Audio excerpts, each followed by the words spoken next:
Hello guys, मैं engineer राजकुमार आप लोग को बहुत बहुत स्वागत करता हूँ इस यूट्यूब चैनल पर। यहाँ पर भारत का भूगोल जिसका पार्ट 2 है, ठीक है ना। पार्ट 2 आपको प्रोवाइड कराया जा रहा है। इसके पहले पार्ट 1 हो गया था, तो आप उसको प्लेलिस्ट में जाकर देख लीजिए, ठीक है। और वीडियो को लाइक शेयर कमेंट जरूर कीजिएगा। नए हैं तो सब्सक्राइब करके बेल आइकन जरूर दबा लीजिएगा। चलिए हम चलते हैं क्वेश्चन की।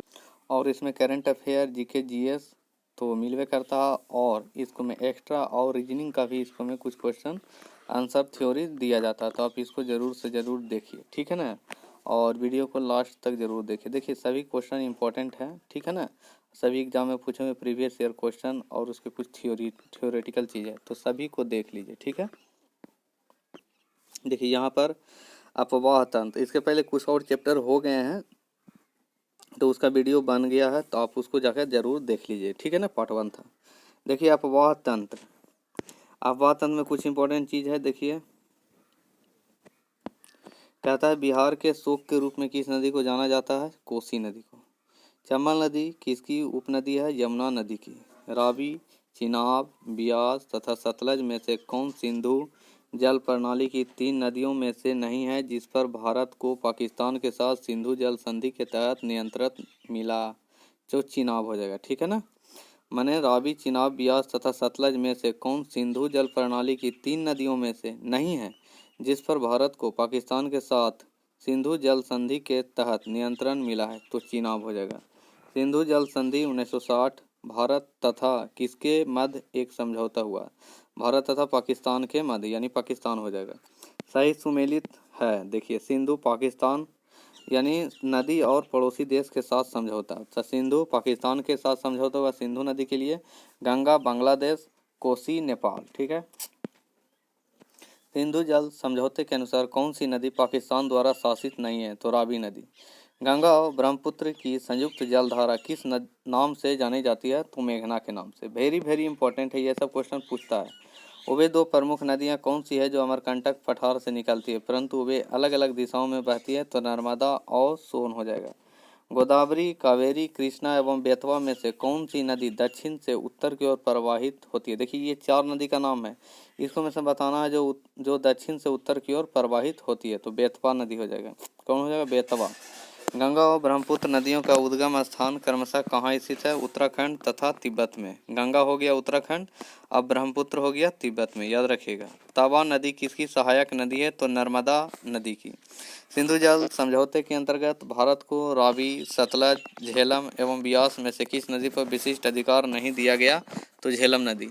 हिमालय पार की नदियां हैं तो ब्रह्मपुत्र, सिंधु एवं सतलज। नर्मदा, तापी, मांडवी तथा महानदी में कौन सी नदी एस्चुअरी नहीं बनाती है? तो महानदी हो जाएगा। चलिए नेक्स्ट चलते। कहता है गोदावरी, नर्मदा, तवा तथा सोन में से कौन सी नदी अमरकंटक के पठार या उसके आसपास से नहीं निकलती है? गोदावरी। इंदौर के समीप स्थित जानापाव पहाड़ी किस नदी का स्रोत है? चंबल नदी का। उज्जैन किस नदी के किनारे स्थित है? तो शिप्रा नदी, शिप्रा। प्रायद्वीपीय भारत की नर्मदा, कावेरी, कृष्णा तथा गोदावरी नदियों में से कौन से 3 से विशिष्ट रूप से भिन्न है? नर्मदा। भारत के उत्तरी मैदान 3 प्रमुख नदी प्रणाली से बने हैं जो सिंधु, गंगा और ब्रह्मपुत्र हैं। कोसी, झेलम, चिनाब तथा रावी में से किस नदी का उद्गम नेपाल में है और वह गंगा नदी में आकर मिलती है? कोसी। सतलज, घाघरा, बेतवा तथा तापी नदियों में से कौन सी नदी भारत से होकर पाकिस्तान में जाती है? सतलज। भारत की सबसे लंबी नदी का नाम बताइए? गंगा। भारत के दक्षिणी प्रायद्वीप में कौन सी नदी देश के दूसरे सबसे बड़े नदी क्षेत्र का निर्माण करती है? गोदावरी। और कहाँ पर भागीरथी और अलकनंदा नदी के मिलने से गंगा बनती है? देवप्रयाग। दक्षिण गंगोत्री क्या है? अंटार्कटिका में स्थित स्वचालित स्टेशन। प्रायद्वीपीय भारत की सबसे लंबी नदी कौन सी है? गोदावरी। गंगा नदी और सिंधु नदी तंत्र के बीच कौन सा क्षेत्र है जो जल क्षेत्र को पृथक करता है? अम्बाला। पंजाब में बड़ी संख्या में अपलावन नहर है, इनमें जल कहाँ से आता है? तो सतलुज नदी से। सियाचिन ग्लेशियर के पिघलने से बना पानी किस नदी का मुख्य स्रोत है? नुब्रा। किस नदी के बेसिन को भारत के उत्तरी 10 राज्यों द्वारा बांटा गया है? तो गंगा। गंगा, ब्रह्मपुत्र, गोदावरी तथा ताप्ती में से कौन सी नदी का मुहाना यानी डेल्टा नहीं है? तो ताप्ती हो जाएगा। कहता है यहाँ पर 2 नदियों के बीच उपजाऊ भूमि को क्या कहते हैं? 2 नदी के बीच उपजाऊ भूमि को दोआब कहते हैं, ठीक है। चलिए नेक्स्ट चलते हैं।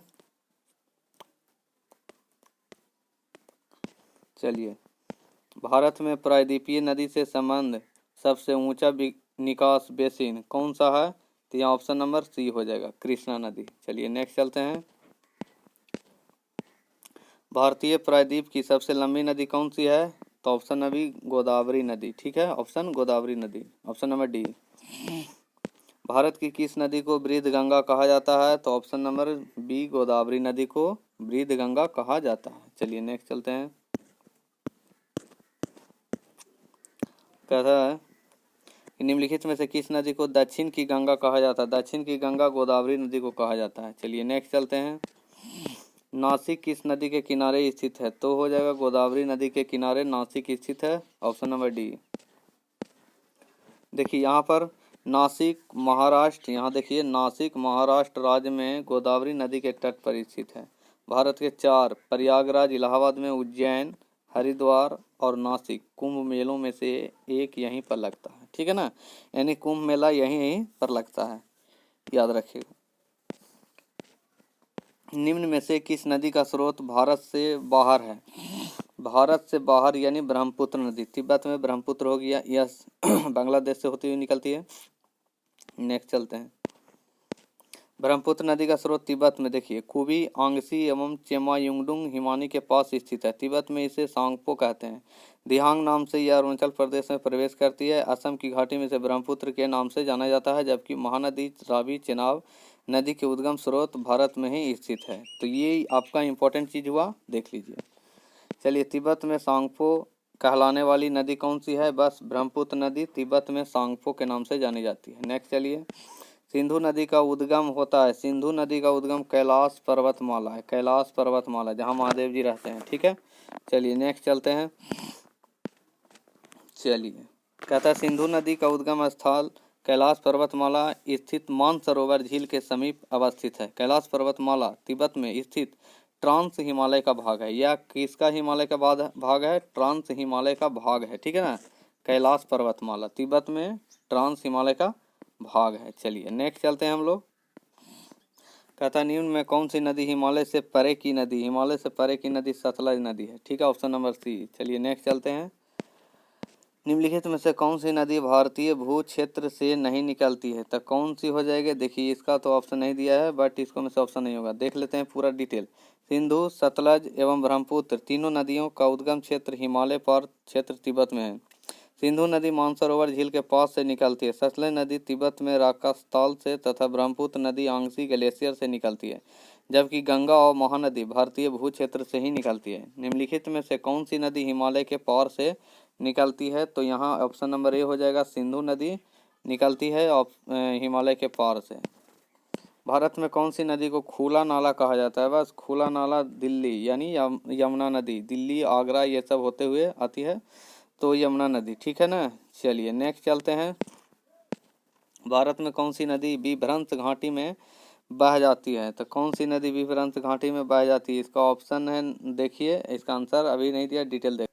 भारत की नर्मदा, ताप्ती व दामोदर नदियाँ भ्रंश घाटी में प्रवाहित होती है। नर्मदा नदी और ताप्ती अरब सागर में गिरती है, जबकि दामोदर नदी हुगली नदी में गिरती है। दामोदर नदी को बंगाल का शोक भी कहा जाता है, क्योंकि इसमें प्राय तबाही मचाने वाली बाढ़ आती है। किसको बंगाल का शोक कहा जाता है? दामोदर नदी को। भागीरथी और अलकनंदा के संगम पर स्थित नगर कौन सा है? तो देवप्रयाग। भागीरथी और अलकनंदा के बीच संगम पर देवप्रयाग स्थित है। चलिए नेक्स्ट चलते हैं। भागीरथी और अलकनंदा गंगा में कहाँ पर मिलती है? तो यहाँ पर हो जाएगा देवप्रयाग में मिल जाती है। चलिए ऑप्शन नंबर बी हो जाएगा। चलिए नेक्स्ट चलते हैं। भागीरथी और अलकनंदा का संगम कहाँ पर होता है? तो ऑप्शन नंबर ए हो जाएगा, देवप्रयाग हो जाएगा। ठीक है, नेक्स्ट चलते हैं। निम्नलिखित में से भारत में तलछट को परिवाहित करने वाली प्रमुख नदी कौन सी है? तो ऑप्शन नंबर ए तलछट के लिए गंगा नदी। चलिए कहता निम्नलिखित में से कौन सी नदी अपना रास्ता बदलते रहने के लिए प्रसिद्ध है? तो ऑप्शन नंबर बी हो जाएगा, कोसी नदी। चलिए ठीक है, नेक्स्ट चलते हैं। बिहार का विषाद शोक यानी विषाद मतलब शोक किसे कहा जाता है? तो कोसी नदी, ऑप्शन नंबर बी। चलिए भारत की निम्न नदियों में से कौन सी डेल्टा नहीं बनाती है? तो कौन सी डेल्टा नहीं बनाती है? तो ताप्ती हो जाएगा, ऑप्शन नंबर डी। कहता निम्न में कौन सा राज्य नर्मदा नदी की घाटी का हिस्सा नहीं है, तो ऑप्शन नंबर बी राजस्थान हो जाएगा। चलिए, प्रायद्वीपीय भारत के निम्नलिखित में से कौन सी नदी अरब सागर में नहीं मिलती है, तो ऑप्शन नंबर बी कावेरी हो जाएगा। चलिए नेक्स्ट चलते हैं। कहता है इंद्रावती, प्राणहिता और सबरी निम्नलिखित में से किसकी उप नदियां हैं, तो बी नंबर हो जाएगा गोदावरी, यानी ऑप्शन नंबर बी। कहता है इंद्रावती, प्राणहिता और सबरी नदियां गोदावरी नदी की सहायक नदी है। इनकी अन्य सहायक नदियां में से वर्धा, पीनगंगा, मानेर, मंजिरा, पूर्णा, प्रवरा, मूला, दूधना, बेनगंगा आदि है। ये सभी और अन्य सहायक नदियां हैं। गोदावरी नदी प्रायद्वीपीय भारत की सबसे लंबी नदी है, तो ये इंपॉर्टेंट है कि गोदावरी नदी प्रायद्वीपीय भारत की सबसे लंबी नदी है। चलिए याद रखिएगा, इसका सहायक नदी भी याद रखिएगा, यहाँ ये सब सभी सहायक नदियाँ हैं, ठीक है ना, और ये भी सहायक नदी है, ठीक है, ये इसको याद रखिएगा। निम्नलिखित में कौन नदी दक्षिण से उत्तर की ओर बहती है, तो ऑप्शन नंबर सी हो जाएगा, दक्षिण से उत्तर की ओर बहने वाली नदी सोन नदी। चलिए निम्न युग्मों पर विचार कीजिए, सहायक नदी और मुख्य नदी, ठीक है ना, सहायक नदी और मुख्य नदी बताते हैं। चलिए यहाँ पर देखिए मिला हुआ क्वेश्चन देखिए कि मिलाना है, इसमें मिला देते हैं आपको। चंबल हो गया यमुना की, और मानस हो गया ब्रह्मपुत्र की, सोन नर्मदा की नहीं होगा, ठीक है ना, सोन नर्मदा की नहीं होगी, इसलिए इसका ऑप्शन कोई नहीं मिलता है, इसीलिए यही आपका जो मिला हुआ यही सही होगा। चलिए ठीक है नेक्स्ट चलते हैं। तथा निम्नलिखित में से कौन सी नदी ज्वार नदमुख एस्चुअरी बनाती है, तो ऑप्शन नंबर ए हो जाएगा नर्मदा, ठीक है नेक्स्ट चलते हैं। यह नर्मदा का उद्गम स्थान मैकाल पर्वत की अमरकंटक चोटी से है। यह अरब सागर में गिरने वाली प्रायद्वीपीय भारत की पश्चिमी ओर से बहने वाली सबसे बड़ी नदी है। यह भ्रंश घाटी से होकर प्रवाहित होती है। यह नदी अपने मुहाने पर डेल्टा की जगह एस्चुअरी बनाती है, ठीक है। निम्नलिखित में से कौन सी नदी अंततः अरब सागर में गिरती है, तो नर्मदा नदी अरब सागर में जाकर गिर जाती है। निम्नलिखित में से कौन सी भारतीय नदी पश्चिम की ओर बहती है तथा अरब सागर में गिरती है, तो अभी बताया गया नर्मदा नदी, ठीक है ना, नर्मदा नदी अरब सागर में गिरती है, पश्चिम की ओर अरब सागर में गिरती है। चलिए ठीक है नेक्स्ट चलते हैं। नर्मदा नदी पश्चिम की ओर बहती है तथा अरब सागर में गिरती है। नर्मदा नदी अमरकंटक पहाड़ी से निकलती है। अन्य नदियां यथा गंगा, महानदी और गोदावरी पूर्व की ओर बहते हुए बंगाल की खाड़ी में गिरती है। विजयवाड़ा किस नदी के किनारे स्थित है, तो कृष्णा नदी के किनारे स्थित है, याद रखिएगा, ठीक है। विजयवाड़ा आंध्र प्रदेश के कृष्णा जिले में कृष्णा नदी पर अवस्थित है। सतपुड़ा और बिंद के बीच कौन सी नदी बहती है, तो ऑप्शन नंबर डी हो गया नर्मदा नदी बहती है, ठीक है ना, ऑप्शन नंबर डी नर्मदा नदी बहती है। चलिए नेक्स्ट चलते हैं हम लोग। सतपुड़ा एवं बिंद श्रृंखला के मध्य पूर्व से पश्चिम की ओर नर्मदा नदी बहती है, ठीक है। कहता है निम्नलिखित में से कौन सी नदी बिंद सतपुड़ा पर्वत श्रेणी के बीच बहती है, तो कौन बहती है, तो ऑप्शन नंबर डी हो जाएगा नर्मदा नदी बहती है। चलिए नेक्स्ट चलते हैं। निम्नलिखित में से जोड़ी बताइए कौन सा जोड़ी, ठीक है। देखिए हम कुछ बता देते हैं, यहाँ हो जाएगा लंदन टेम्स, ठीक है ना, और लाहौर रावी हो जाएगा, जबलपुर नर्मदा हो जाएगा, सॉरी पेरिस सीन हो जाएगा। तो ये ऑप्शन देखना है, क्या देखना है, 1 के 2 3 4 1 2 3 4 1, ऑप्शन नंबर ए हो जाएगा। चलिए नेक्स्ट चलते हैं हम लोग। देखिए आपका Jabalpur Narmada Paris Seine London Thames Lahore Ravi. निम्नलिखित में से किस नदी को संबंध पंजाब से नहीं है, पंजाब से नहीं है, ताप्ती नदी का संबंध पंजाब से नहीं है। चलिए नेक्स्ट चलते हैं। ताप्ती नदी का संबंध पंजाब से नहीं है। ताप्ती नदी मध्य प्रदेश के बैतूल जिले के मुल्ताई नामक स्थान के पास सतपुड़ा श्रेणी से निकलती है। इसके बेसिन का 79% भाग महाराष्ट्र में, 15% भाग मध्य प्रदेश में, 6% भाग गुजरात में पड़ता है। यह नर्मदा के समानांतर सतपुड़ा के दक्षिण से बहकर सूरत के निकट खंभात की खाड़ी में गिरती है। सूरत किस नदी के तट पर स्थित है, ठीक है ना। चलिए तो सूरत हो जाएगा, ऑप्शन नंबर डी हो जाएगा, ताप्ती नदी के तट पर स्थित है। चलिए नेक्स्ट चलते हैं। भारतीय मरुस्थल की एक महत्वपूर्ण नदी है, मरुस्थल की महत्वपूर्ण नदी है लूनी नदी, ठीक है ना, कौन सी नदी, लूनी नदी, ठीक है। कौन सी नदी? ऑप्शन नंबर ए लूनी नदी। ठीक है, चलिए। कहता है भारतीय मरुस्थल की महत्वपूर्ण नदी लूनी है। यह अजमेर के दक्षिण पश्चिम में अरावली श्रेणी से निकलती है। यह 320 किलोमीटर लंबी है तथा कच्छ के रण में विलुप्त हो जाती है। इसकी प्रमुख सहायक सरस्वती, बूंदी, सुकरी, जवाई आदि है। ये सब सहायक नदी है। भारत की किस नदी का अंतर्देशीय जल निकास है? तो ऑप्शन नंबर डी हो जाएगा लूनी नदी। ठीक है, ठीक है। कहता लूनी नदी का अंतर्देशीय जल निकास है। यह अजमेर यानी राजस्थान के दक्षिण पश्चिम में अरावली श्रेणी से निकलती है। लगभग 320 किलोमीटर तक प्रवाहित होने के पश्चात यह कच्छ के रण में विलुप्त हो जाती है। अतः इसका संपर्क समुद्र से नहीं हो पाता है। आकस्मिक बाढ़ का संबंध किससे है? तो आकस्मिक, इसको में आंसर नहीं दिया गया, इसका डिटेल समझ लीजिए। आकस्मिक बाढ़ का मुख्य कारण है किसी क्षेत्र में अचानक जलभराव से किसी क्षेत्र का जलमग्न या बाढ़ग्रस्त हो जाना। यह मुख्यतः नदी द्वारा जलभराव से होता है, परंतु सुनामी द्वारा अचानक जलभराव से एक एवं चक्रवाती तूफान जैसे भारत में उष्णकटिबंधीय चक्रवातों, उत्तर अमेरिका में हरिकेन, ऑस्ट्रेलिया में बिलीबिली आदि से होने वाली अत्यधिक वर्षण के कारण स्थलीय भाग का जलमग्न होने से भी आकस्मिक बाढ़ की स्थिति उत्पन्न हो जाती है। कभी कभी टॉर्नेडो के कारण होने वाली अत्यधिक वर्षण से भी आकस्मिक बाढ़ की भी स्थिति बन जाती है। अतः दिए गए प्रश्न के संबंध में एक से अधिक विकल्प सही है, ज़्यादा से ज़्यादा सही है। भारत का कृत्रिम बंदरगाह कौन सा है? तो ऑप्शन नंबर सी हो जाएगा चेन्नई और मद्रास। ठीक है, नेक्स्ट चलते हैं। चेन्नई, देखिए यहाँ पर चेन्नई सबसे पुराने पतनों में से एक है। यह पूर्वी तट पर स्थित एक कृत्रिम पतन है। अब कहेगा कृत्रिम पतन कौन है? तो चेन्नई याद रखिएगा। क्या? चेन्नई। इस पतन में पेट्रोलियम और इसके उत्पादों यानी उर्वरकों, लौह अयस्क और समान वस्तुओं का व्यापार होता है। मौजूली संसार का सबसे बड़ा नदी द्वीप किस राज्य में स्थित है? मौजूली असम में होता है। मौजूली असम में है। चलिए नेक्स्ट चलते हैं। भारत के असम प्रांत में ब्रह्मपुत्र नदी में स्थित मौजूली विश्व का सबसे बड़ा नदी द्वीप है। अपरदन की समस्या से ग्रस्त इस द्वीप का वर्ष 1914 से 2008 यानी 94 वर्षों के मध्य तक लगभग 227.43 वर्ग किलोमीटर क्षेत्र अपरदित हो चुका। भारत में कितने मुख्य बंदरगाह हैं? तो टोटल बंदरगाह की संख्या 12 है। टोटल बंदरगाह की संख्या 12। भारत में पतनों का उपयोग प्राचीन काल से हो रहा है। अंतर्राष्ट्रीय व्यापार के प्रवेश द्वार के रूप में पतनों का उभरना यूरोपीय व्यापारियों के आगमन तथा अंग्रेजों द्वारा भारत के उपनिवेशीकरण के बाद महत्वपूर्ण बना। वर्तमान में भारत में 13 प्रमुख और 200 छोटे या मंझले पतन हैं।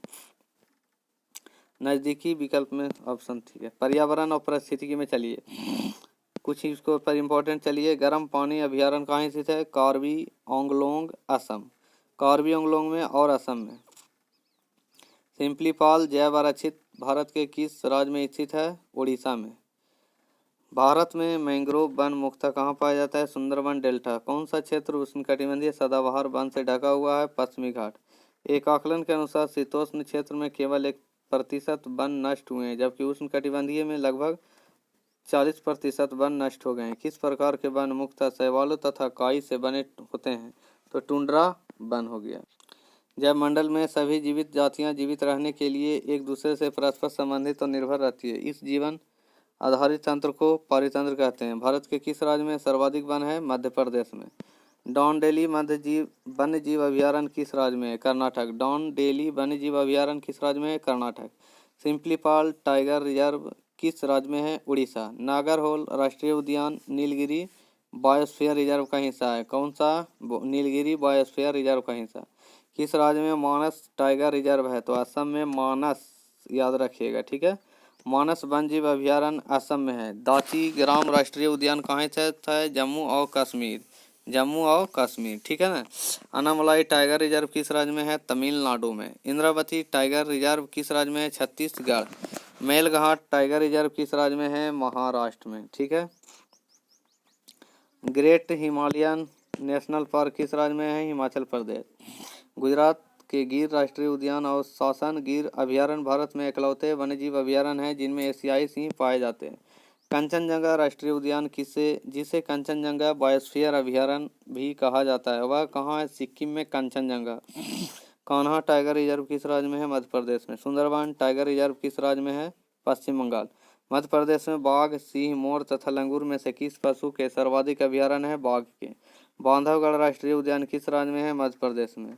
कहता है खाली स्थान यानी खाली स्थान की जगह पर बोलते हैं। महाराष्ट्र के चंद्रपुर जिले में सबसे पुराना और सबसे बड़ा राष्ट्रीय उद्यान कौन सा है? तो टंडोवा अंधारी बाघ प्रोजेक्ट, टंडोवा अंधारी बाघ प्रोजेक्ट। दुधवा टाइगर रिजर्व किस राज्य में है? उत्तर प्रदेश। कालाक्कड़ मुडाथुराई टाइगर रिजर्व किस राज्य में? तमिलनाडु। कॉर्बेट नेशनल पार्क को किस पशु की रक्षा के लिए स्थापित किया गया? बंगाल के बाघ के लिए, बंगाल के बाघ के लिए। कॉर्बेट नेशनल पश्चिम बंगाल में है, इसलिए बंगाल के बाघ। कहता सरिस्का राष्ट्रीय उद्यान राजस्थान के अलवर जिले में स्थित है। सरिस्का राष्ट्रीय उद्यान राजस्थान के अलवर जिले में स्थित है। केवलादेव राष्ट्रीय उद्यान कहाँ है? तो राजस्थान में। चलिए नेक्स्ट चलते हैं हम लोग। राजस्थान के केवलादेव घना राष्ट्रीय उद्यान को कहते हैं, पहले भरतपुर पक्षी अभयारण्य के नाम से बुलाया जाता था। सबसे पहले भरतपुर पक्षी अभयारण्य के नाम से बुलाया जाता था। काजीरंगा राष्ट्रीय उद्यान किस लुप्तप्राय प्राणी का इकलौता प्राकृतिक वास है? एक सींग का गेंडा। कान्हा राष्ट्रीय उद्यान दलदली हिरण की दुर्लभ और लगभग विलुप्त प्रजाति को बचाने वाला है, जिसे इस रूप में भी जाना जाता है बारहसिंघा के रूप में। बारहसिंघा। बांदीपुर राष्ट्रीय उद्यान किस राज्य में है? कर्नाटक में। एशियाई काले भालू और हिम तेंदुए कहाँ पाए जाते हैं? नंदा देवी फूलों की घाटी राष्ट्रीय उद्यान में।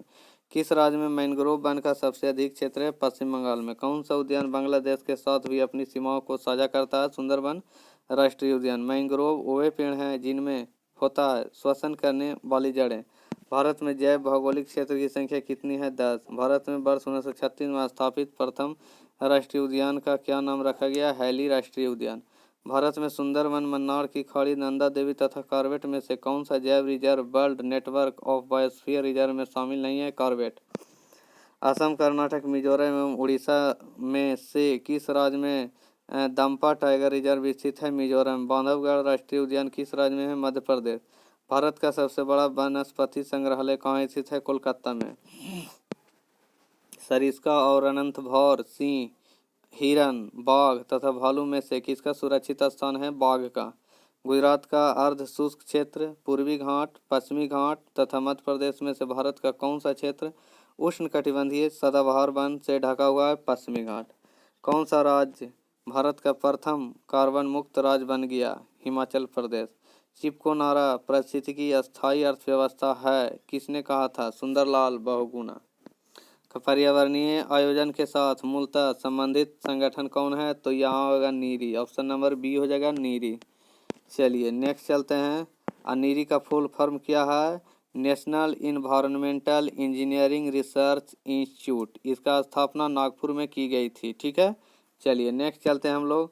साइलेंट वैली स्थित है, तो ऑप्शन नंबर बी केरल में। ठीक है, नेक्स्ट चलते हैं। चलिए कहता है यहाँ की लकड़ियाँ कठोर होती है, यह जैव विविधता के लिए सर्वाधिक प्रसिद्ध है। ठीक है, यहाँ पौधों तथा प्राणी की दुर्लभ प्रजातियाँ पाई जाती है। चलिए यह केरल राज्य में स्थित है।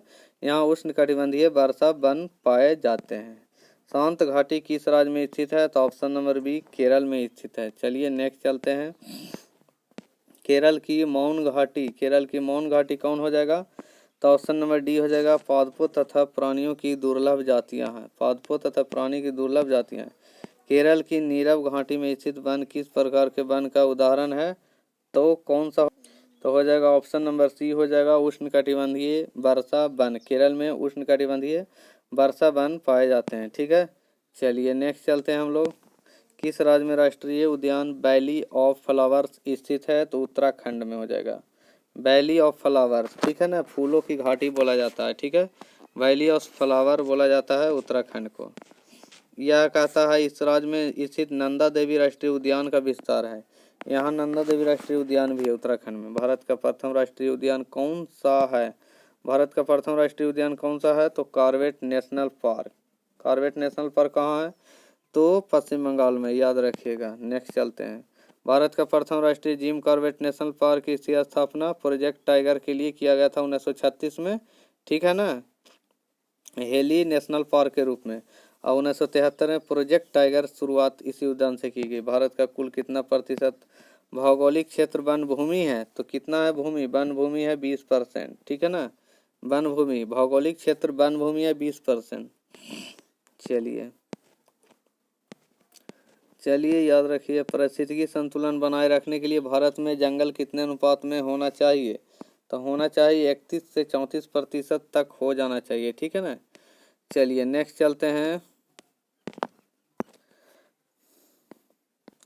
क्षेत्रफल की दृष्टि से निम्नलिखित भारतीय राज्यों में से सबसे अधिक वन आच्छादित किस राज्य का है? सबसे ज़्यादा मध्य प्रदेश का है, ठीक है ना।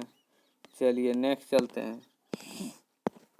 कहता है कुछ देखिए क्षेत्रफल के हिसाब से क्रम अनुसार सबसे ज़्यादा मध्य प्रदेश, उसके बाद अरुणाचल प्रदेश, सबसे ज़्यादा मध्य प्रदेश, अरुणाचल प्रदेश, छत्तीसगढ़, उड़ीसा, महाराष्ट्र। मध्य प्रदेश, अरुणाचल प्रदेश, छत्तीसगढ़, उड़ीसा और महाराष्ट्र ये बढ़ते हुए क्रम में है। कुल वनावरण संदर्भ में सर्वाधिक प्रतिशत वाले राज्य, अगर प्रतिशत के बाद में बात किया जाए तो सबसे ज़्यादा मिजोरम, प्रतिशत में अरुणाचल प्रदेश, मणिपुर, मेघालय एवं नागालैंड, ठीक है। नेक्स्ट चलते हैं। किस राज्य में वनों का सर्वोच्च प्रतिशत है? सबसे ज़्यादा प्रतिशत है मिजोरम में, सबसे ज़्यादा मिजोरम में प्रतिशत है। नेक्स्ट चलते हैं। भारत में सबसे अच्छा प्रतिशत के हिसाब से देख लीजिए। चलिए इसको पढ़ ही जाते हैं। भारत में वन स्थिति रिपोर्ट 2013 के अनुसार भारत के राज्यों में वनों का सर्वोच्च प्रतिशत मिजोरम में है तथा भारत का मिजोरम में 90.38% प्रतिशत। भारत वन स्थिति रिपोर्ट 2017 के अनुसार भारत के राज्यों एवं केंद्र शासित प्रदेशों में वनों का प्रतिशत सर्वाधिक लक्षद्वीप में 90.33% है। इसके बाद मिजोरम 86.27%, अंडमान एवं निकोबार द्वीप समूह में 81.73%, अरुणाचल प्रदेश 79.96%, मणिपुर 77.69% तथा मेघालय 76.45% का स्थान है। उत्तर प्रदेश में 6.09% आवरण है। भारत में सबसे बड़े क्षेत्र में फैले हुए वन कौन से है? कौन से है भाई? सबसे फैले हुए सबसे ज़्यादा फैले हुए तो उष्णकटिबंधीय पर्णपाती वन, उष्णकटिबंधीय पर्णपाती वन, ठीक है। उष्णकटिबंधीय पर्णपाती वन अर्ध एवं शुष्क भारत में सर्वाधिक बृहद क्षेत्र में पाया जाता है। सागौन तथा साल इस वन के प्रमुख वृक्ष हैं। निम्नलिखित में से किसे यद्यपि उद्यान गार्डन कहा जाता है किंतु वास्तव में ये उद्यान नहीं है? तो कौन हो जाएगा? कलकत्ता का ईडन गार्डन। इसको ये तो फील्ड है क्रिकेट खेलने वाला, ठीक है ना इसको। चलिए नेक्स्ट चलते हैं। यह स्टेडियम है।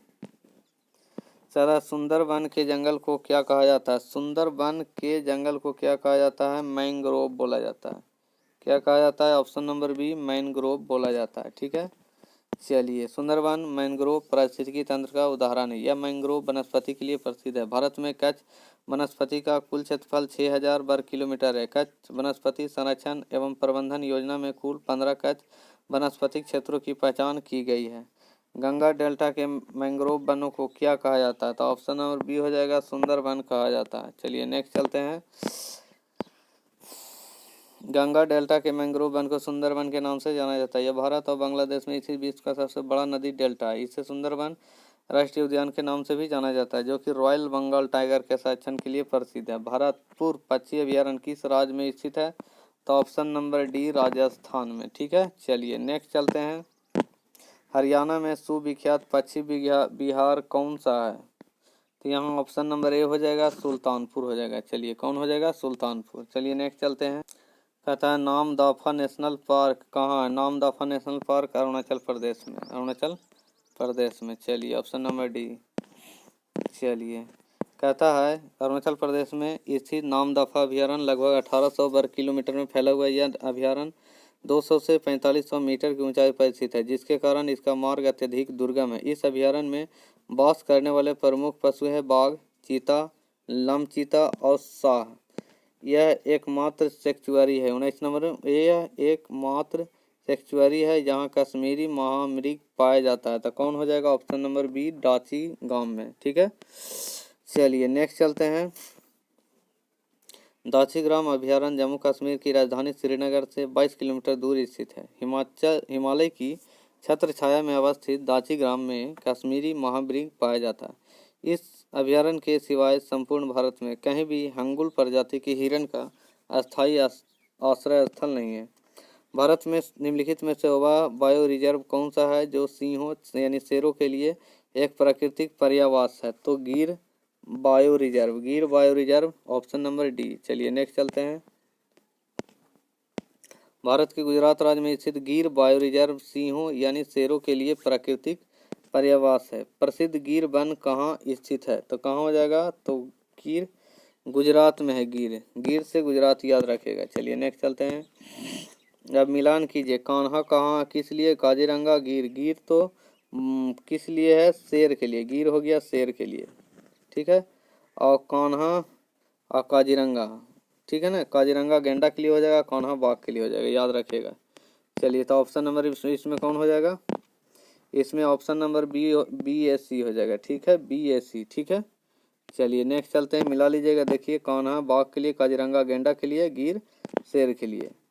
निम्नलिखित में से क्या भारत का सबसे बड़ा जीव मंडल निचय है? जीव मंडल निचय कौन हो जाएगा? तो मन्नार की खाड़ी, ऑप्शन नंबर डी। देखिए इसका कुछ क्षेत्रफल दिया गया है, तो आप क्षेत्रफल भी देख सकते हैं। मन्नार की खाड़ी का 10,500 वर्ग किलोमीटर, सुंदरबन 9,630 वर्ग किलोमीटर, नंदा देवी 5,860.69 वर्ग किलोमीटर, नीलगिरी 5,520 वर्ग किलोमीटर। मैंग्रोव वनों पर वैश्विक तापन का क्या प्रभाव होता है? तो क्या प्रभाव होता है? तो ऑप्शन नंबर बी हो जाएगा। मैंग्रोव के विशाल क्षेत्र जलमग्न हो जाएंगे। मैंग्रोव ऑप्शन नंबर बी हो जाएगा, ऑप्शन नंबर बी हो जाएगा। चलिए नेक्स्ट चलते हैं। मैंग्रोव क्या होता है? तो मैंग्रोव क्या होता है, इसमें ऑप्शन आंसर नहीं दिया, देखिए इसका डिटेल दिया, इसी में पता चल जाएगा। मैंग्रोव शब्द की उत्पत्ति पुर्तगाली शब्द मैंग्यू तथा अंग्रेजी शब्द ग्रोव से हुई है। मैंग्रोव शब्द का उपयोग पौधों के उस समूह के लिए किया जाता है जो खारे पानी और नमी वाले स्थानों पर उगते हैं। उष्णकटिबंधीय क्षेत्रों के समुद्री तटों पर उगने वाली वनस्पति को भी मैंग्रोव कहते हैं।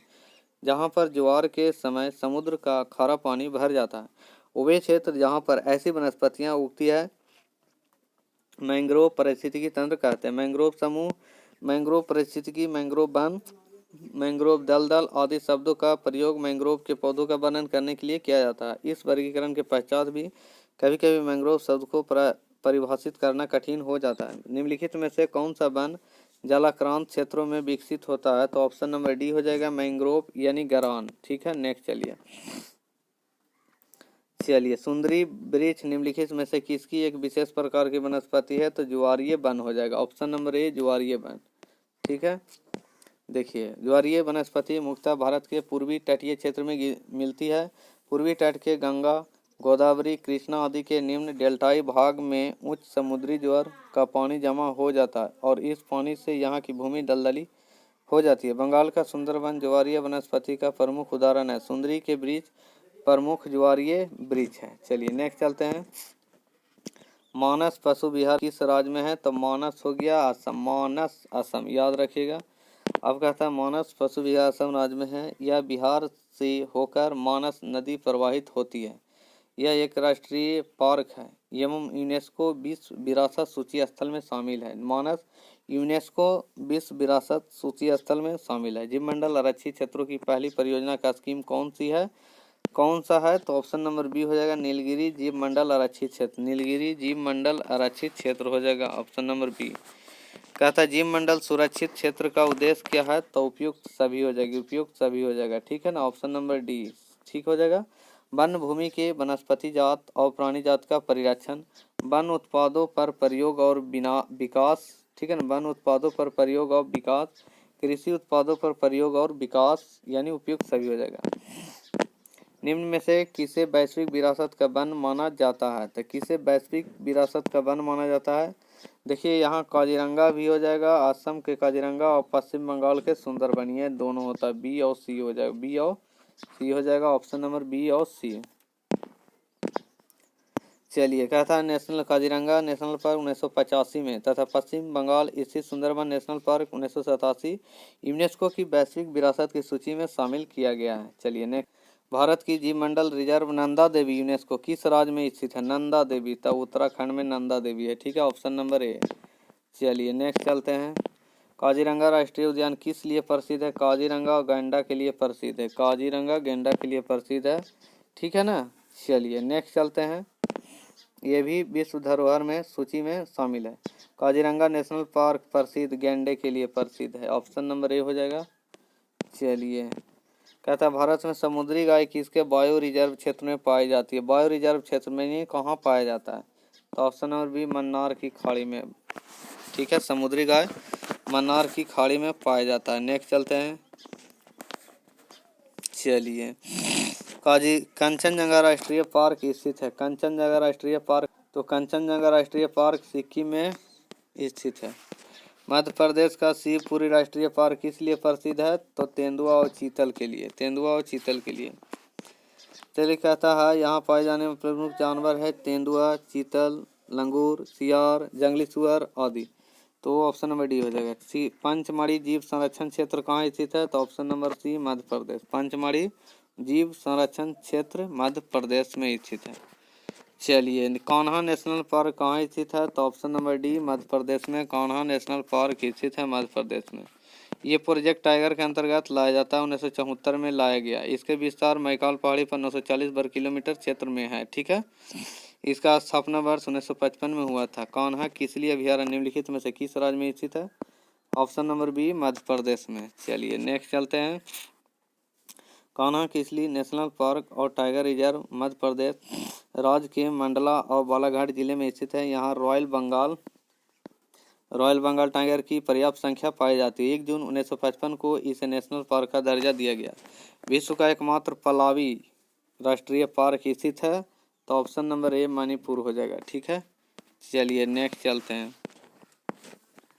यह उद्यान लोकटक झील का अभिन्न हिस्सा भी है। ठीक है ना। चलिए, इसका क्षेत्रफल 40 वर्ग किलोमीटर है। केबुल लामजाओ जो विश्व का एक अकेला तैरता हुआ राष्ट्रीय उद्यान है, कहाँ पर है? तो मणिपुर में। कहाँ? मणिपुर में स्थित है।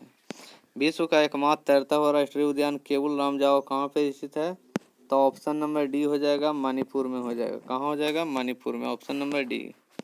नागरहोल नेशनल पार्क किस राज्य में है? तो ऑप्शन नंबर बी हो जाएगा, कर्नाटक में। चलिए, भारत में वर्षा वन पाए जाते हैं। भारत में वर्षा वन पाए जाते हैं। तो ऑप्शन नंबर सी हो जाएगा, उत्तर पूर्वी हिमालय या पश्चिमी घाट में। उत्तर पूर्वी हिमालय या पश्चिमी घाट में। उष्णकटिबंधीय सदाहरित वन को वर्षा वन भी कहते हैं। ये वन पश्चिमी घाट, उत्तर पूर्वी हिमालय तथा अंडमान और निकोबार द्वीप समूह में पाए जाते हैं। मुदुमलाई पशु विहार स्थित है कहाँ? व्याघ्रों के लिए। किस लिए प्रसिद्ध है? तो व्याघ्र के लिए, यानी बाघ के लिए।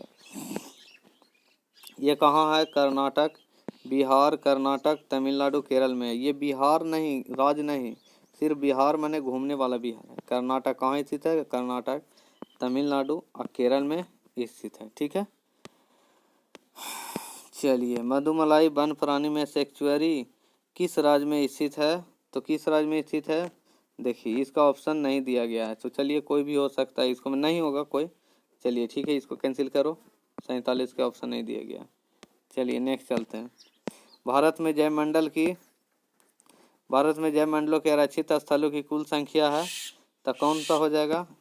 अभी नहीं बताया। जयमंडल आरक्षित स्थलीय तटीय पारिस्थितिकी प्रणाली में आनुवंशिक विविधता बनाए रखने वाले बहुउद्देशीय क्षेत्र है। यूनेस्को के मानव और जयमंडल कार्यक्रम के तहत इस क्षेत्र को अंतर्राष्ट्रीय स्तर पर मान्यता मिली। भारत को 10 जैव भौगोलिक जोनों में विभाजित किया गया है। कितने जैव भौगोलिक जोनों में विभाजित किया गया? इस सभी जोनों में 25 जैव भौगोलिक प्रांत शामिल है। अभी तक देश के विभिन्न 18 स्थलों की पहचान जैवमंडल आरक्षित क्षेत्र के रूप में किया गया है। तो ये सब इम्पोर्टेंट लाइन याद रखिएगा। यानी 10 है जो जैव भौगोलिक जोन है, 10 जैव भौगोलिक जोन है और 25 है जैव भौगोलिक प्रांत हो गया 25। और इन जोनों में, इस सभी जोनों में 25 को जैव भौगोलिक प्रांत हुआ। और अभी तक देश के विभिन्न 18 स्थलों की पहचान जैव मंडल आरक्षित क्षेत्र में की गई है। ठीक है, चलिए नेक्स्ट चलते हैं। भारत में प्रथम जैव मंडल रिजर्व की स्थापना कहाँ हुई है? तो ऑप्शन नंबर ए हो जाएगा, नीलगिरी में। कहाँ? नीलगिरी में। चलिए, भारत में प्रथम जैव मंडल रिजर्व 1986 में दक्षिण पश्चिम घाट के तमिलनाडु, कर्नाटक, केरल संयुक्त रूप से नीलगिरी क्षेत्र में स्थापित किया गया। इसका कुल क्षेत्रफल 5520 किलोमीटर है, वर्ग किलोमीटर। इस क्षेत्र में मुकुर्थी, बांदीपुर, नागरहोल और वायनाड नेशनल पार्क स्थित है। भारत के निम्न में से कौन सा बायो रिजर्व विश्व नेटवर्क में शामिल नहीं है? तो ऑप्शन नंबर ए हो जाएगा, मानस, जो विश्व नेटवर्क में शामिल नहीं है। भारत में कितने पारिस्थितिकी हॉट स्पॉट हैं? तो 4 पारिस्थितिकी हॉट स्पॉट हैं। ठीक है, चलिए कौन कौन है भाई? देखिए जो है हिमालय के संपूर्ण भारतीय हिमालय क्षेत्र में इंडो बर्मा, सुंडालैंड, पश्चिमी घाट एवं श्रीलंका। ठीक है, इंडो बर्मा, सुंडालैंड, पश्चिमी घाट एवं श्रीलंका। निम्नलिखित में से किसको भारत का पारिस्थितिकी तप्त स्थल कहा जाता है? ठीक है ना, किसको कहा जाता है? तो ए सी डी ऑप्शन नंबर हो जाएगा, ए हो जाएगा, सी हो जाएगा और डी हो जाएगा। कौन कौन है? पश्चिमी घाट, पश्चिमी हिमालय और पूर्वी हिमालय। चलिए नेक्स्ट चलते हैं। नेपाल में कौन सा राष्ट्रीय उद्यान भारत के वाल्मीकि राष्ट्रीय उद्यान की निरंतरता है? तो ऑप्शन नंबर ए हो जाएगा, चितवन राष्ट्रीय उद्यान। चितवन राष्ट्रीय उद्यान। मध्य भारत टीक किसका उत्पादन है? किसका उत्पादन है? तो ऑप्शन नंबर बी हो जाएगा, उष्णकटिबंधीय आर्द्र पतझड़ी वन। चलिए नेक्स्ट चलते हैं।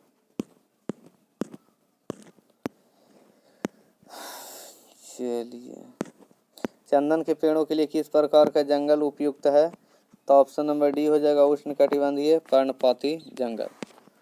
चलिए चंदन ये कर्नाटक राज्य में प्रमुख रूप से पाया जाता है, कहेगा तो कर्नाटक राज्य याद रखेगा। ठीक है, पर्णपाती उष्णकटिबंधीय पर्णपाती वन सर्वाधिक उपयुक्त है।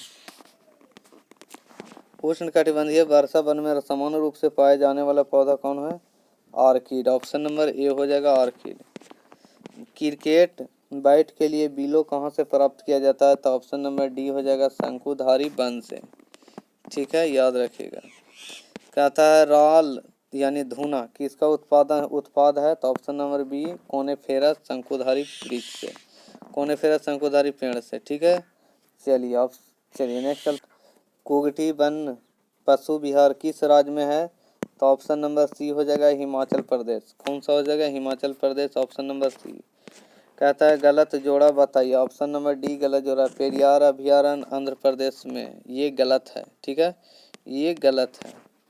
चलिए कहता है याद रखिए, पेरियार अभयारण्य गलत सुन तो पेरियार अभय केरल की इडुक्की और पथानमथिट्टा जिले में स्थित है। यह बाघ और हाथी के संरक्षण के लिए जाना जाता है। तो याद रखिएगा, वैश्विक तापन के फलस्वरूप हो सकता है उपयुक्त सभी यानी टोटल हो जाएगा।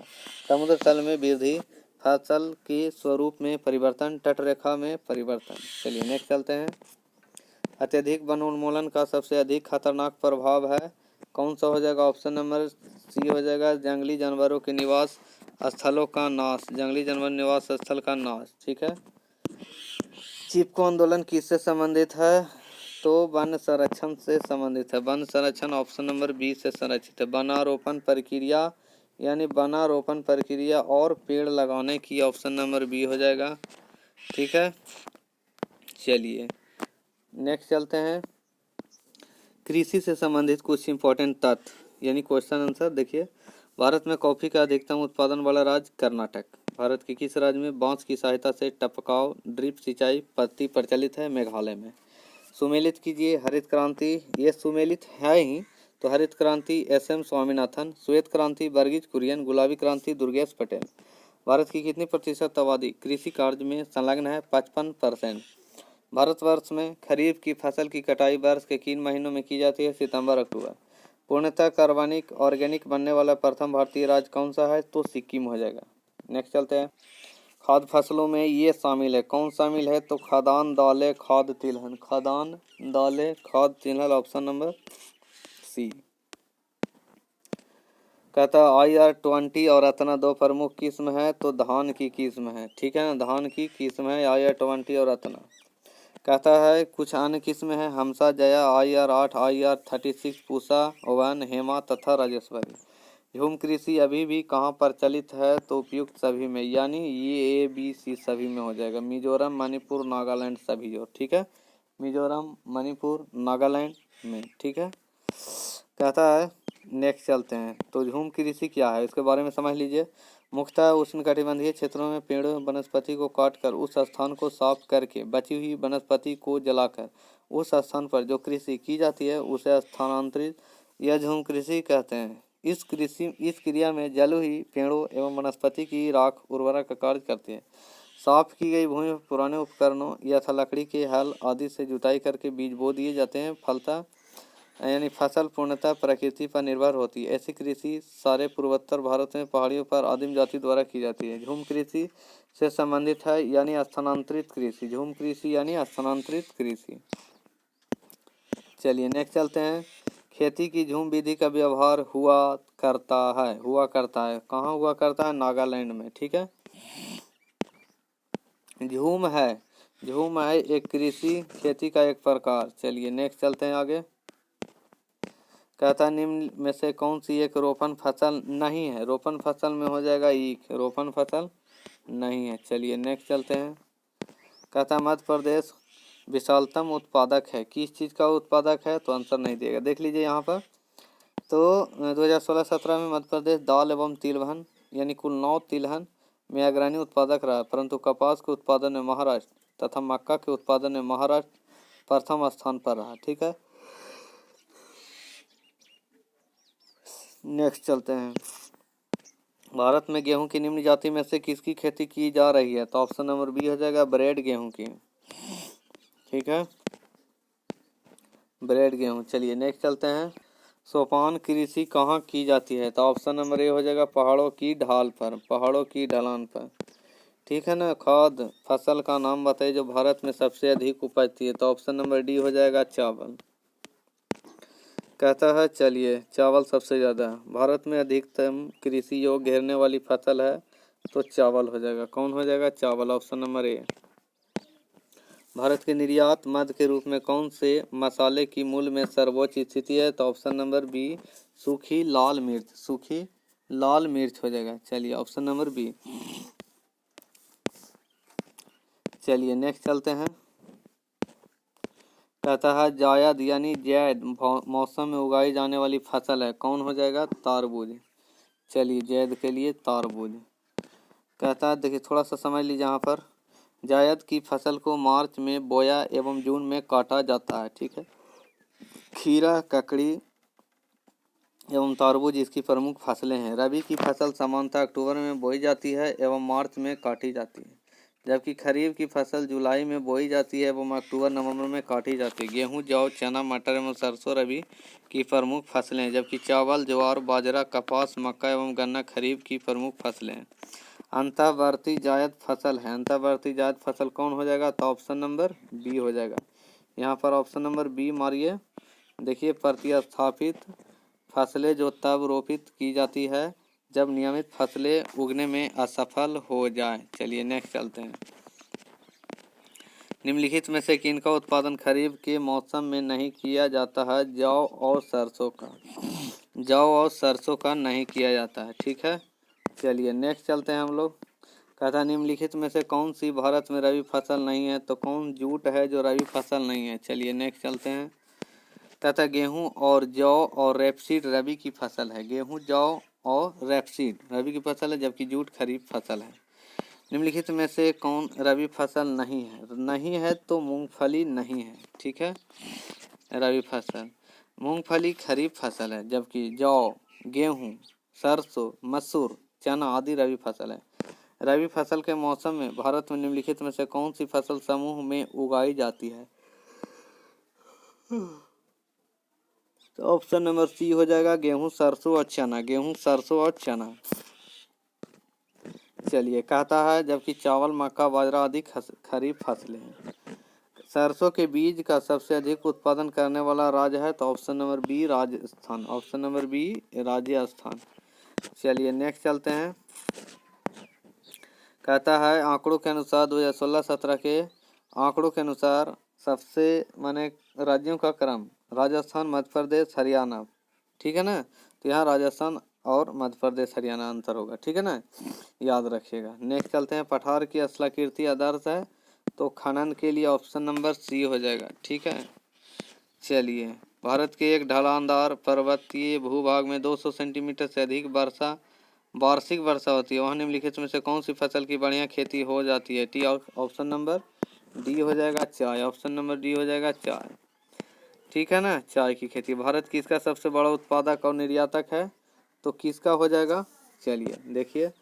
कहता है FAO के 2014 के आंकड़ों के अनुसार कपास बीज के उत्पादन में प्रथम स्थान पर चीन, दूसरा स्थान भारत। चीन ने इस अवधि में 12,320 हज़ार टन उत्पादन के साथ भारत में 12,300 हज़ार टन को पीछे किया।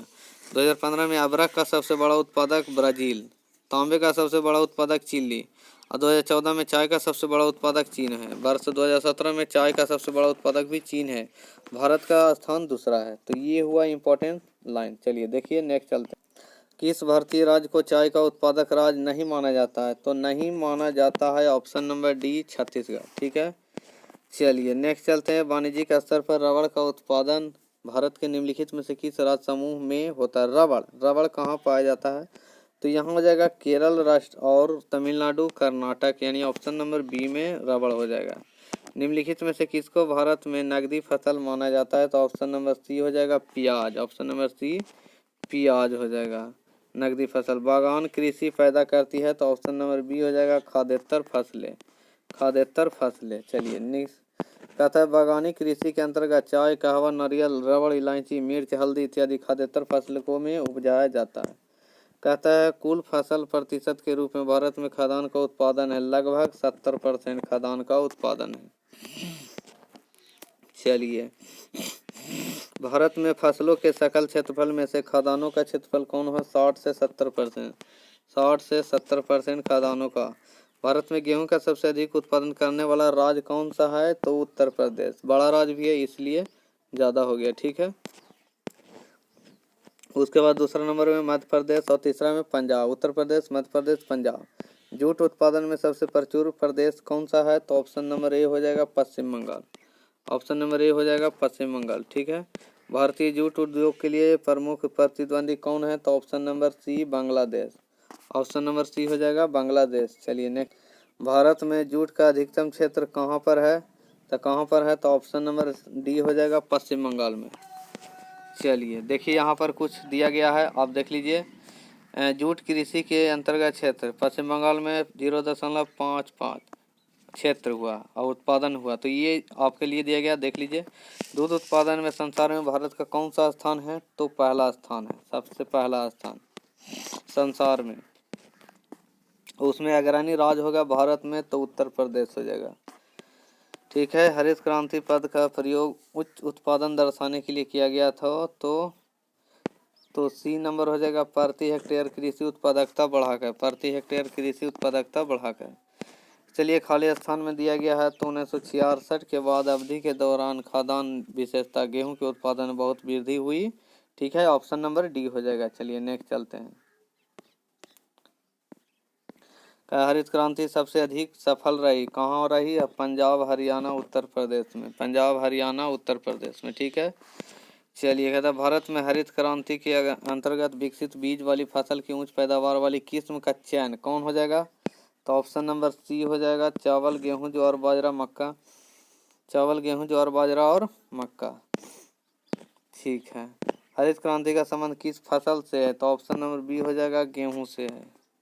कौन सा हो जाएगा? गेहूं से। भारत में हरित क्रांति का एक और नाम क्या है?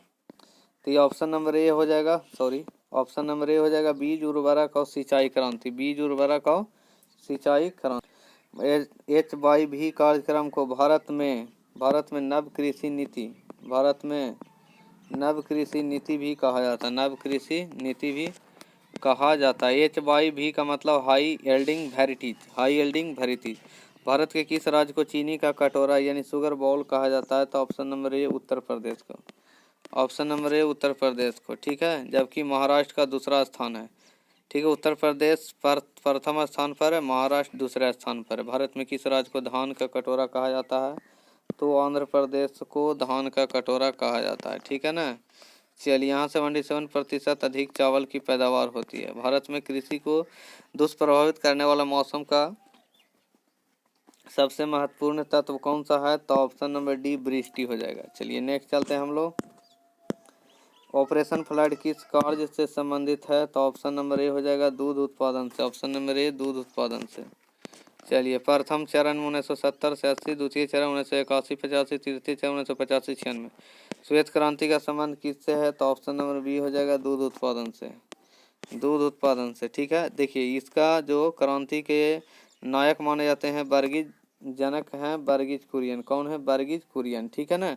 नीली क्रांति का संबंध मत्स्य उत्पादन से, तो याद रखिए नीली मत्स्य हो गया और श्वेत हो गया दूध उत्पादन से। इनके जनक वर्गीज कुरियन। भारत की कुल जनसंख्या का कृषि में नियुक्त प्रतिशत लगभग कितना है? तो ऑप्शन नंबर ए हो जाएगा 60%। ठीक है, आगे चलिए। नीली क्रांति का संबंध किससे है? नीली क्रांति मछली उत्पादन से है, मत्स्य उत्पादन से। चलिए नेक्स्ट चलते हैं। कहता है भारत में पीत क्रांति का संबंध क्या है? पीत क्रांति तिलहन के उत्पादन से, तिलहन के उत्पादन से। ठीक है, चलिए नेक्स्ट कहता है निम्नलिखित में से कौन से युग्म सही नहीं है? सही नहीं कौन है भाई? तो ऑप्शन नंबर डी सही नहीं, यानी 2 और 3 गलत है। 2 और 3 गलत है, ठीक है। ऑप्शन नंबर ए सही है, स्वर्ण क्रांति फसलों का उत्पादन सही है, ठीक है। चलिए नेक्स्ट चलते हैं। चलिए, जहाँ तक कृषि मंत्रालय के सरकारी वर्गीकरण का संबंध, भारत में कितने कृषि जलवायु क्षेत्र है? तो ऑप्शन नंबर सी 127। कहाँ हो जाएगा? 127। कहता है बीटी बीज का संबंध, बीटी बीज कपास से, बीटी बीज कपास से है। चलिए नेक्स्ट चलते हैं। कहता है सामाजिक वानिकी, सामाजिक वानिकी है, सामाजिक वानिकी है, तो ऑप्शन नंबर डी हो जाएगा। सरकारी स्वामित्व वाली भूमि पर उपयोगी पौधे को उगाना और उसकी व्यवस्था करना। चलिए नेक्स्ट चलते हैं। कहता है भारत में सिंचित क्षेत्र के सबसे अधिक भाग पर खेती होती है, तो ईख की खेती होती है। सबसे अधिक भाग पर ईख की खेती होती है, यानी गन्ने की। चलिए, ईख की 95.3%, सबसे कम कपास की 32.5%। निम्नलिखित में से किस राज्य को टैंक सिंचाई का परंपरागत क्षेत्र माना जाता है? तो तमिलनाडु। ऑप्शन नंबर बी हो जाएगा, तमिलनाडु। चलिए नेक्स्ट चलते हैं। भारत में किस क्षेत्र में अधिक असिंचित खेती की जाती है? तो ऑप्शन नंबर बी हो जाएगा, दक्कन के पठार। ऑप्शन नंबर बी, दक्कन के पठार। चलिए नेक्स्ट चलते हैं। कहता है निम्नलिखित में से कौन कुओं से सिंचाई के लिए उपयुक्त है? तो ऑप्शन नंबर डी हो गया, महानदी का डेल्टाई क्षेत्र। महानदी का डेल्टाई क्षेत्र, ठीक है। तमिलनाडु के निम्नलिखित जिलों में से कौन सा जिला लवणता वृद्धि के कारण खेती योग्य नहीं है? तो ऑप्शन नंबर ए हो जाएगा, तिरुचिरापल्ली। तिरुचिरापल्ली। कहता है तमिलनाडु का तिरुचिरापल्ली जिला लवणता वृद्धि के कारण खेती के योग्य नहीं है। इसके अलावा आगरा, बीकानेर, गंगावती, हिसार, इंदौर, बापल्ला और कानपुर में भी लवणता अत्यधिक बढ़ गई है। निम्नलिखित को मैंने मिलान कीजिए, तो कौन सही हो जाएगा? चाय तो असम में ही पाया जाता है, गन्ना मूंगफली गुजरात में पाया जाता है, सेब हिमाचल प्रदेश में हो जाएगा और गन्ना उत्तर प्रदेश। तो ये हो जाएगा, तो कौन सा हो जाएगा? 2 3 4 1, 2 3 4 1 कहीं होगा। चलिए 2 3 4 1 देख लीजिए, 2 3 4 1 ऑप्शन नंबर बी हो जाएगा, 2 3 4 1। चलिए नेक्स्ट चलते हैं। चलिए देखिए, मिला लीजिएगा। चलिए नेक्स्ट चलते हैं, ठीक है। तो आज के लिए इस वीडियो को यहीं तक रोका जाएगा। नेक्स्ट वीडियो में जो बचा खुचा रहेगा वो कर देंगे, ठीक है। तो आशा करते हैं ये वीडियो आप लोग को अच्छा लगेगी तो वीडियो को लाइक ज़रूर कर दीजिएगा, लाइक कर दीजिएगा और शेयर कर दीजिएगा और कमेंट कर दीजिएगा, और नए हैं तो सब्सक्राइब करके बेल आइकन ज़रूर दबा लीजिएगा, जिससे नए वीडियो का नोटिफिकेशन मिलता रहेगा, ठीक है। तो इस तरह से आपका ये पार्ट 3 कंप्लीट होता है, ठीक है ना। पार्ट 2 कंप्लीट होता है। नेक्स्ट वीडियो में पार्ट 3 आपको मिल जाएगा। इसके पहले पार्ट 1 भी हो गया, तो आप उसको भी जाके देख सकते हैं। सभी क्वेश्चन वेरी वेरी इंपॉर्टेंट है, ठीक है ना। तो आप उसको अच्छी तरह से देखिए। थैंक यू, जय हिंद, जय भारत।